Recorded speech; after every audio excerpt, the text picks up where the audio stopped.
Hey everyone, welcome back to my latest Ag Uncensored podcast. And I don't have a guest today lined up. There is a general explanation to that. I was on vacation last week, and through that, and then the week before was a big Ag Tech conference in Fargo, nearby where I live. So I was busy with that, and I do have a actual one to do tomorrow. But today I thought maybe I'll just do a quick kind of my thoughts on ag tech for this week and similar things.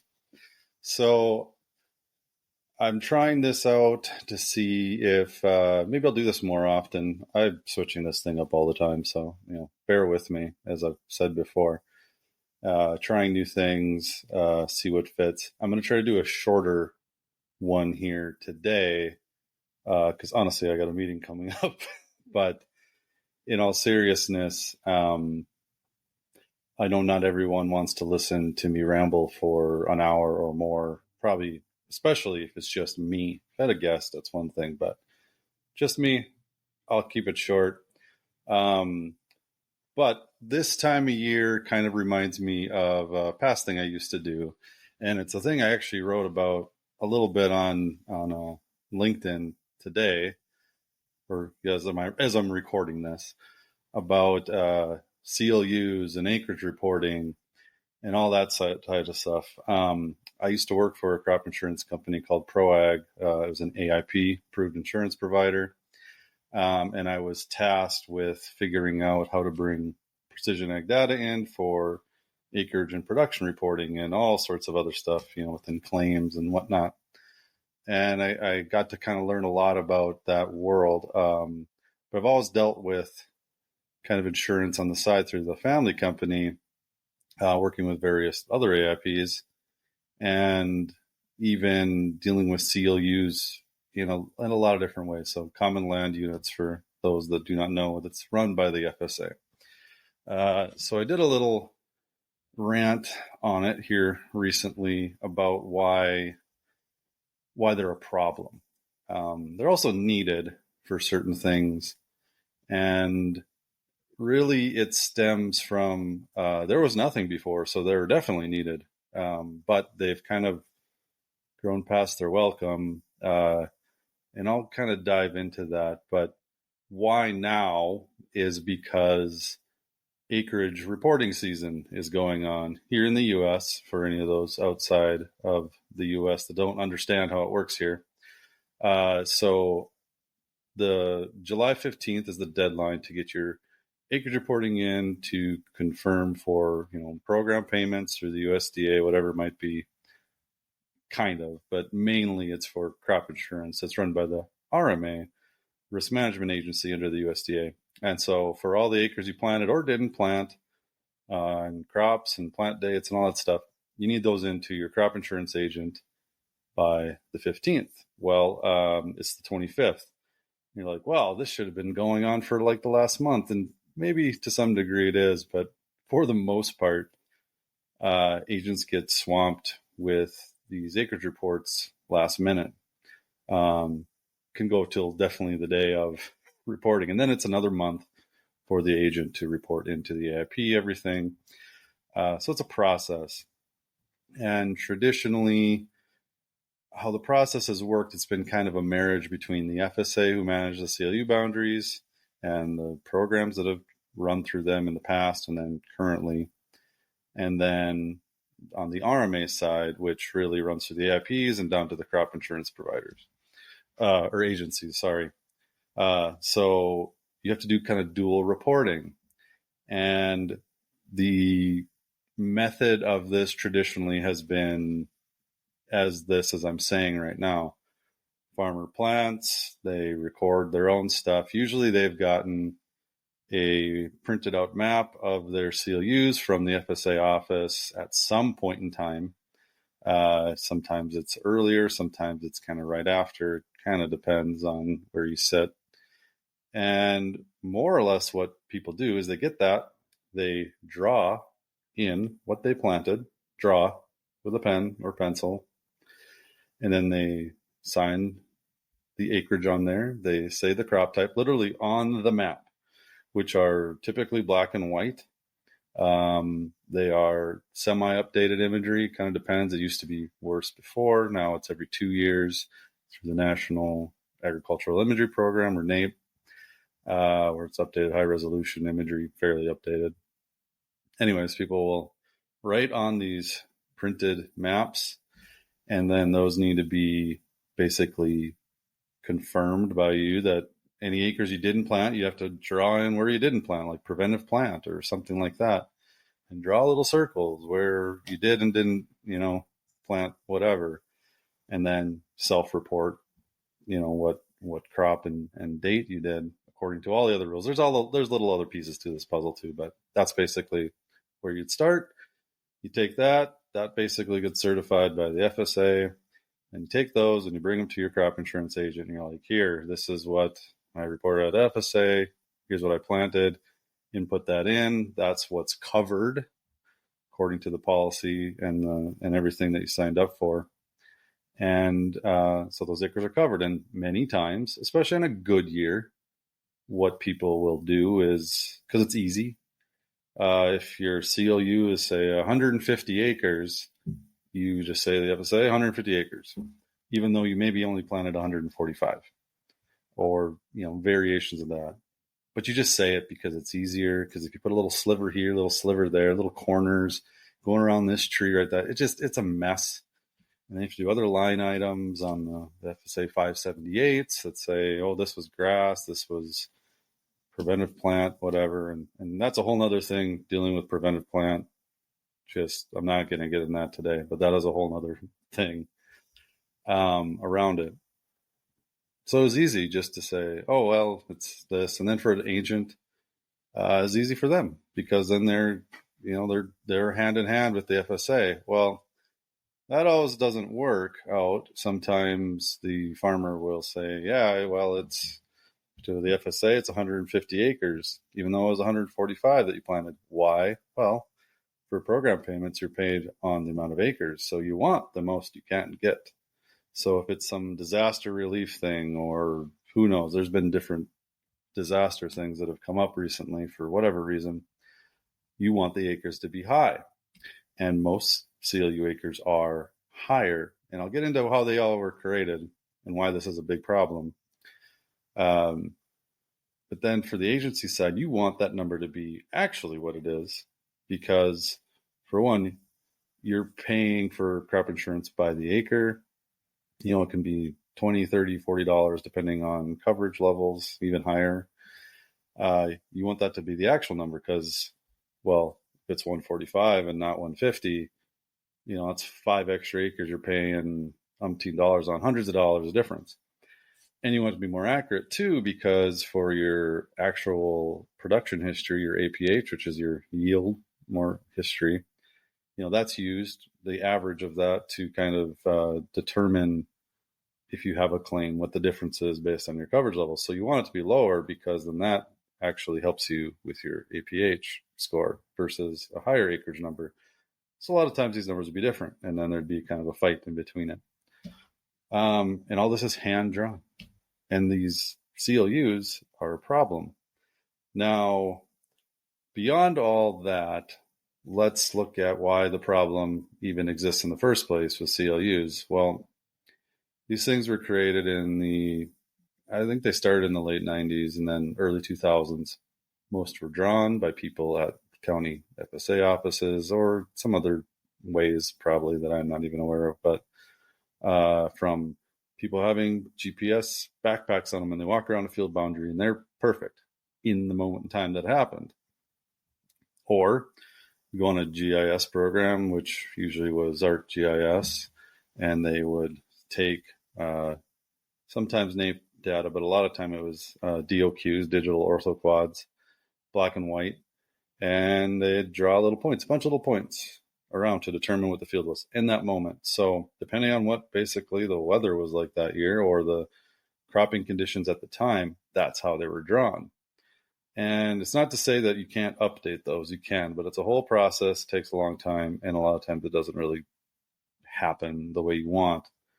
So think about that. A lot of the field boundaries that are based on all the different statistics that we see in ag, from what's used in the Wade's report for how much yield of corn it's going to be, they'll use that information from the acreage that was taken 20 plus years ago in some cases, many cases. While there's some updates, like I said, a lot of it's pretty old stuff based in a different world at the time, different cropping, different weather patterns. And it's all different timings of when this happened around the United States. It's not all at once. So you can see probably some discrepancies in why that would be a problem.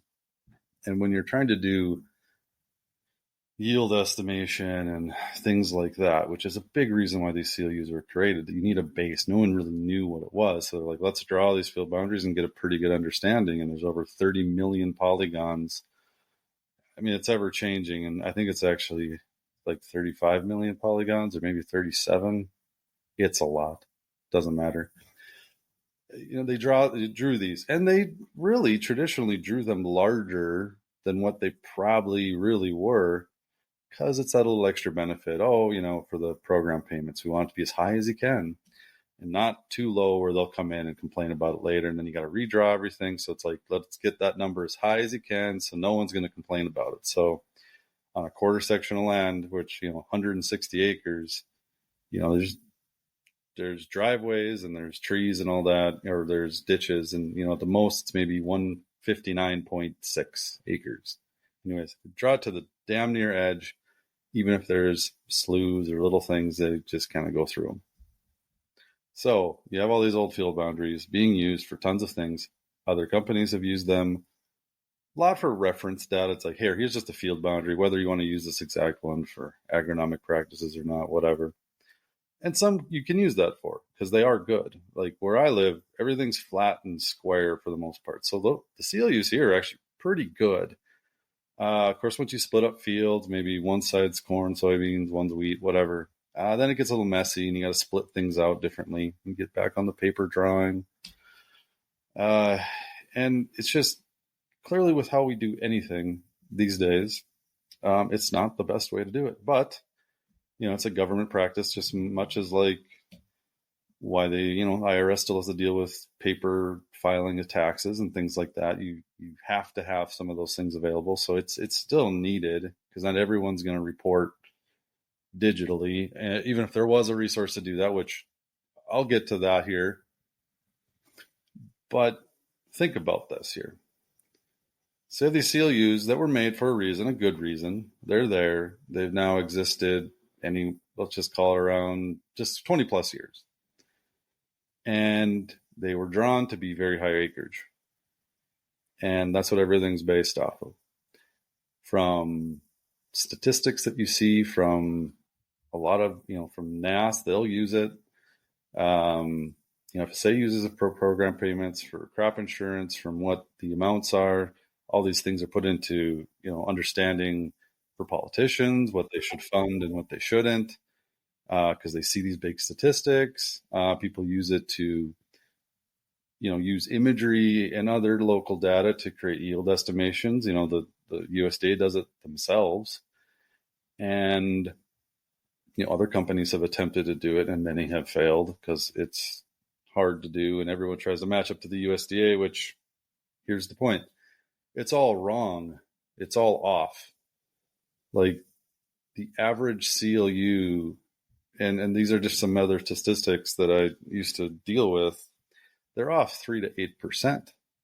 So you think about that on a 100-acre field, it might be off 8 acres. Some it's higher than 10%, where it's really hilly or big terraces and stuff like that. It's always off. And yet these are the numbers that are being used. These are the numbers where data is being matched up against, say, imagery data, say, weather data, soils data. That gets into some of the tax stuff, even if you, in a certain way, although that works a little different.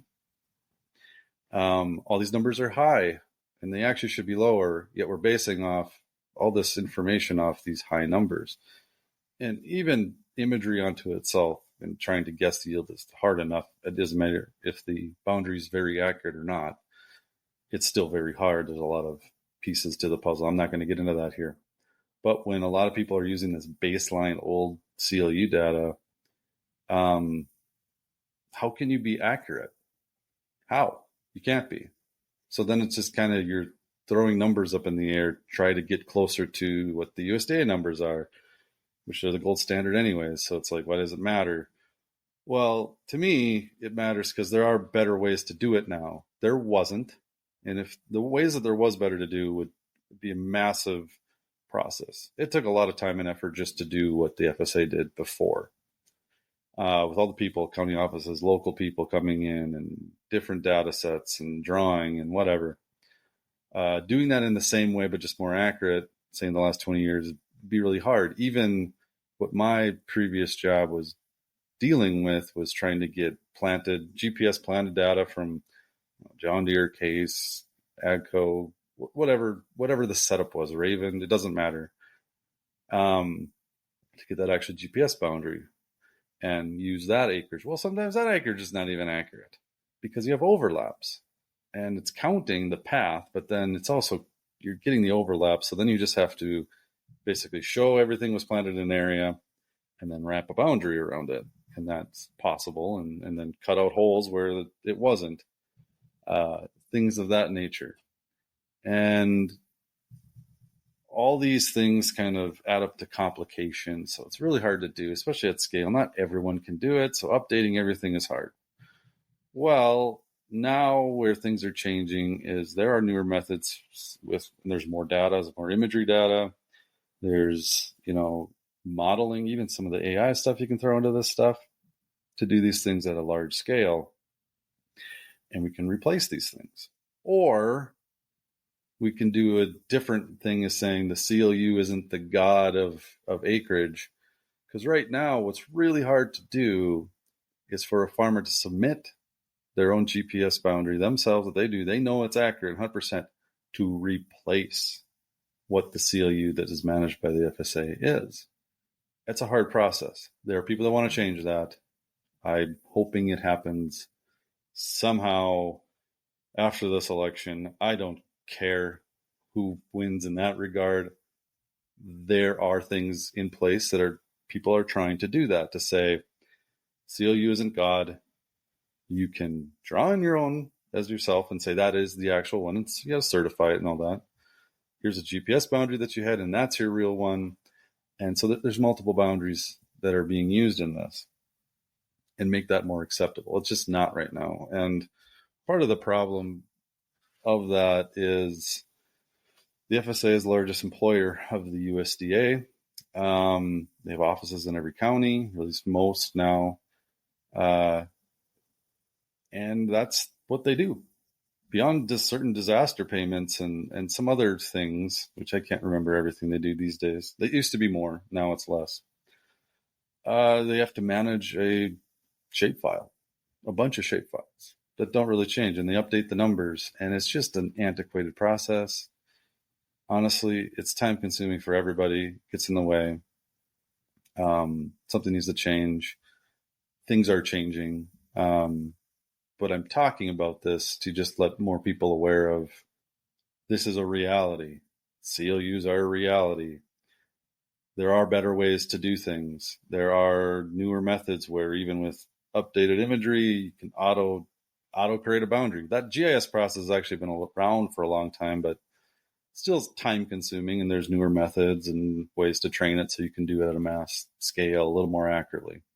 Still variances in it, so it still takes time and people and all that type of stuff to do it properly, but it can be done more so than ever. Or just let anybody that has a correct boundary, let the farmer go in there, certify it, or whoever on their behalf that has the ability to certify it, do that and say, well, no, this is the boundary.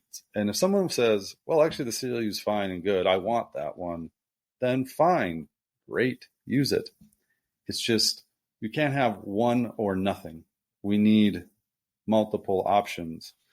And it's one thing I know that some past leadership in the last administration was trying to do on the FSA side and the USDA And there's always other people in current administrations that are trying to push forward that. And then there's lobbying. There's all this crap gets in the way, and then politics, because no one wants one side to win versus the other side, and then nothing happens. But we're coming to a point where this data not being accurate is, I mean, there's billions and billions of dollars at hand. I mean, honestly, I don't even know how to put together the numbers on this, but how inaccurate the CLUs actually are for the history they've been used, it's honestly probably cost taxpayers extra tens of billions of dollars. I don't even know what the number is. It's high. It's over $1 billion. I can tell you that. Just by managing even it's over managed too. So you might be thinking yourself, well, okay, great, but what the hell do we do about it, or is it even something worth bitching about, I guess? I don't know. Sure, talk to your local congressman, I guess, or talk to any other people you have, or just talk about it more online, being like, why is this a thing? Why isn't this being changed? Why is it more available that someone that knows and can create a better boundary can't at least put that into the larger database so it's more accurate as a whole, and do that every year so it's ever changing? I mean, that's part of the problem is they don't want it to change, because then that messes up even with past data and how, at least it was a standard kind of across the board. And sure, it always shifted, but once you get a bunch of other people into it, then it really changes the flow of everything, and things are coming in at different times. Traditionally they'll update the CLUs 4 times a year, every quarter, at least nowadays, with different numbers, farm numbers, changing of things. It's just something needs to be done better, because it also affects the rest of the industry. And I'll highlight a few other points, and then I'm going to be done here. Is that, well, while there are newer methods, I suppose that could be manipulated in some regards if we're not careful. For whatever reasons, and I suppose cybersecurity could play into this role. So it's not simple. It's not easy necessarily. Just here to say something needs to be done, because so many base so many things off of it, and then there becomes, well, that's what it is. Well, that's not what it is. We have this running target that we can never get to. So while there are other groups out there that are getting headway, even one of the groups after I worked for the AIP I work with, my Ag Data, they're doing some cool things in trying to help that process. And it's taken so much time for groups like them to get traction, to be accepted by the FSA, to even allow to do it. And some of that's been done too, is there's this protocol called Accuracy. I'm going to murder what it stands for right now, but you can look it up. To solve one of those problems, because there's this, I talked about earlier, this disparate nature between the FSA and crop insurance agents, or really the FSA and the RMA. Well, Accuracy was built to say, well, whoever you report to first, it can go to the other one, and then you can approve both at the same time. That's also been a giant mess. There's been lobbying to kind of get rid of that, because there's a fear that if you allow that, then it takes away from the agents, because you could just do your acreage reporting for crop insurance directly to the FSA, and you wouldn't need to do that to the agents, thereby eliminating some of the time they have and cut commissions for crop insurance for what they get from the AIPs and all the subsidies type stuff from the RMA and beyond. That's been a big fear. I think quite opposite. They should just own it. And the FSA, no one wants to report to the FSA first. There's a fun little truth. Most don't. They just have been forced traditionally to do it. They don't have to now. They just used to, and it's ingrained in people's minds. Well, that's part of the problem here with CLUs. They're ingrained in people's minds. Like, well, that's what it is, and that's what I have to report it as. Well, you don't. There are newer methods, as I talked about just a little bit ago. But also there's maybe some other ways where this whole thing will change in the next farm bill, or whatever happens in the next administration. What I'm here saying is learn more about it. As I post this, ask some questions. I know quite a bit about it. I probably know more than most, but there are others that know way more than this than me, the intricacies of it. And I also can't remember every single detail. I'm trying to give a synopsis here. So talk to those people. Get to understand this more, because it does affect everything down the road. It'll affect future impacts with any kind of environmental or legislation, any type of sustainability stuff. It'll affect how others are perceive what ag actually produces in this country and why and where exactly. So the regulation side is tying to this. So you want it to be accurate, because if it's inaccurate, then it gives someone else a way to wiggle in and say, why is this different? Why is this? When you said 145, but it's 150 here. What are you doing on that other 5 acres? And then it can just bring up all this other crap. So there's a good need to want to change this. And I'm trying it in a grassroots area because it's acres reporting time, and this time always pisses me off because everyone still uses the CLUs that are super inaccurate and old, and it messes everything up. Statistically, data-wise, big data, ag tech, whatever mumbo jumbo, this is a core thing that needs to change because it'll affect everything down the road. So there's a little story on CLUs and what they mean to people in ag and how they affect things. I still love them. They're cool to see. They're everywhere. Not everyone has access to it even anymore. And that's a whole nother thing. For a different time, they've shut off updated access to it. That was shut off in 2007 or 8 officially. Some of that needs to be opened up more too, for more transparency around how this data works. It'll help on the analytical side. It'll help on all the sustainability, environmental stuff. But they're trying to keep it like close and secret. But everyone knows where it is. You can draw one. There's no secrecy to it. So there's some things on the PII private side that needs to change it. That's another episode. I would talk to it more, but I'm going to try to cut it off here. So anyways, trying a little thought for the week during a specific point of time. I'll probably do some more of these. Life is crazy. Life is good. But if you're here listening to this, thanks for listening and taking time out of your day. And we'll see you next time, probably with another guest host. And I got some cool ones coming up. So pay attention and like, share, support, follow, whatever. I appreciate it all. See you later.